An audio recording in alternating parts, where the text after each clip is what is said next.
It's over. Velma is done. It's finally over. After weeks and weeks of this show, it's done. Episodes 9 and 10 came out today. I would imagine most people will watch them that for some reason are watching this show. I don't know why. Like I said yesterday, I don't know why anybody's watching this show unless they have a good reason to. The score has not changed. It's still at 42% and 6% for the audience. So 42% for critics and 6% for the audience. It's kind of funny that audience score never changes. I do believe it's locked. It can only go up then, not down. It's funny how the damage control that's ran for this show, because this show is god-awful. And in case you didn't know, for some reason, if you don't want spoilers, you might want to tune out. The big mystery killer was revealed, and it once again shows how little they thought of mystery in this show, or anything, plot, characters, anything. But the killer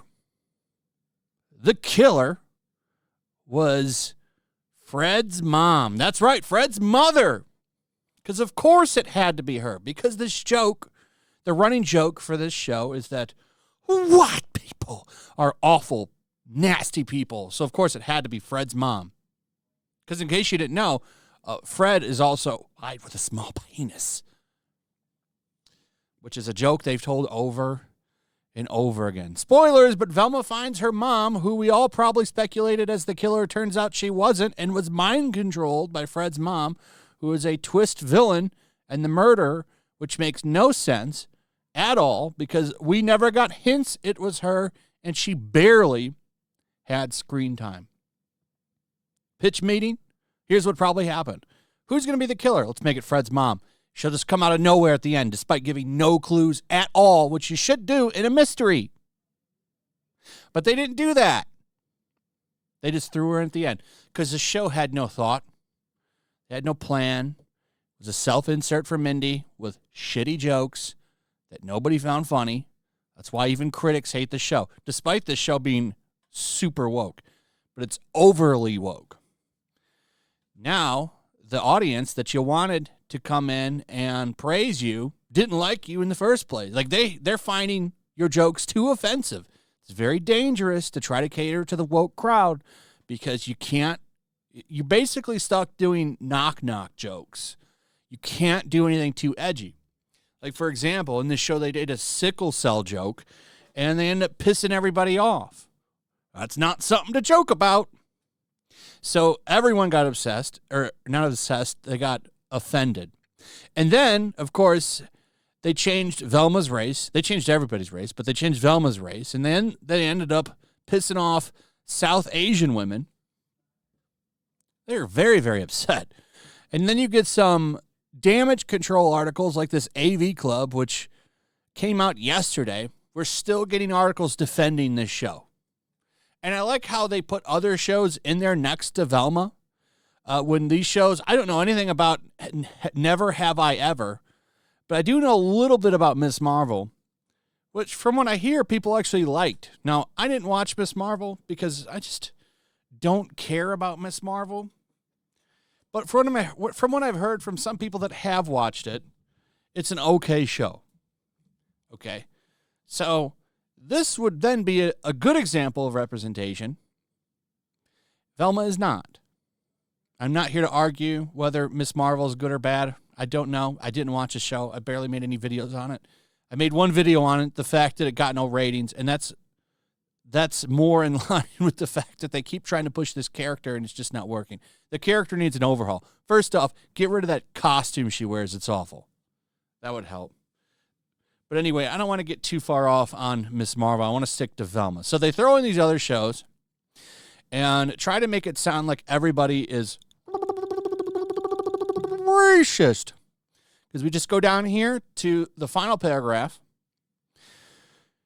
and you'll see this. I'll read the final two. This brings me back to Kaling, one of the few big Indian American names in Hollywood. her characters undoubtedly share a kindred comedic spirit. Whether in a movie like Late Night and IP-bound Velma Dinkley or a sixth-season sitcom like The Mindy Project, if you're a fan, you know this. It's also clear that she draws from her personal experiences like losing her mom to cancer or an internet favorite Will They Won't Be with BJ Novak. Her brand of comedy might not be for everyone, but no community is ever a monolith. Pinning all hopes for representation on one person isn't a worthwhile endeavor. There are several other talented artists of South Asian descent helming their own ventures. And it names a bunch of people. But here's the thing. Like, this Velma isn't Southern Asian. She is a white woman. You never had to insert yourself, but that's what she did. Mindy Kaling inserted herself into this character. This character is not Velma Dinkley. This character is Mindy Kaling in a Scooby Doo show. The only thing that makes this even like a Scooby Doo show is the fact that they wear the clothing of the characters. The reason that a lot of South Asian women are upset is because this show just has the standard tropes and negative stereotypes that Mindy puts in all of her shit, and they're tired of it. And what's funny is you wouldn't even be having this discussion if she hadn't self-inserted herself into the character, and the character was just how she normally looks. But you did, and you got backlash for it, because it's awful. This is all to say that there's still a lot to say. This is all to say that there is still a lot to say. Okay. Is Velma an intentional departure from the traits we're used to? Sure. Is the execution perfect? No. Is it still fun? A fun time? Definitely. No. It's an awful time. I've actually watched this show. It's one of the worst shows I've ever seen. It really is. I would put it up there with Rings of Power. And, you know, I wonder which is worse, Rings of Power or Velma. I don't know. But here we go. But the glaring backlash against the show not only exposes blatant racism. See, this is the thing.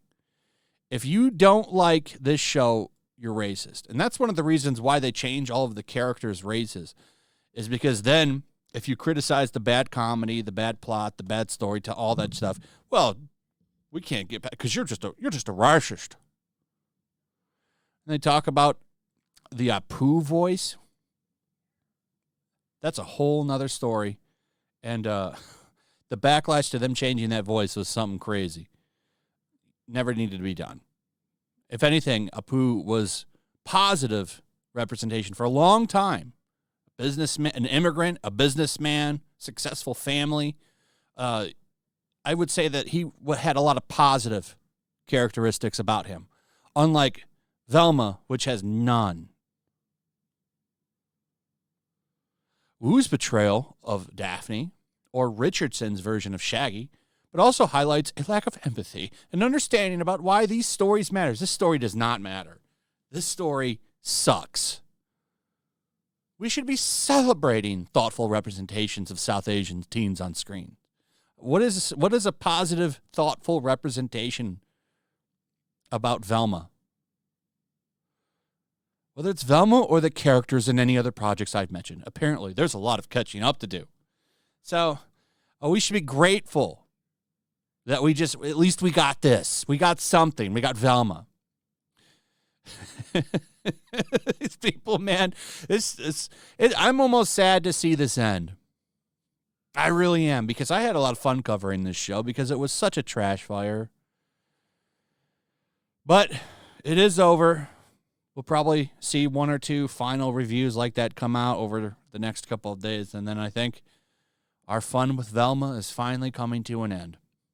Anyway, that's pretty much it. Let me know what you guys think. Also, if you would, please like, subscribe, share the video. Make sure you're still subscribed. Hit that notification bell. Check out my Rumble and Locals, and I'll see you on the next one. Peace. Make sure to check out my Locals. There's a link in the description. It's a fun community that I'm trying to build over here. If you don't want to support me on YouTube, you can come over here. None of that money goes to YouTube.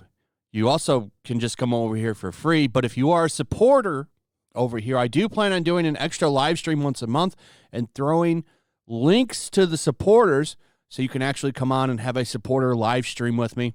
Also, it's a good place to catch all of my content. You don't have to worry about notifications like YouTube. They'll definitely work over here. So come check out my locals.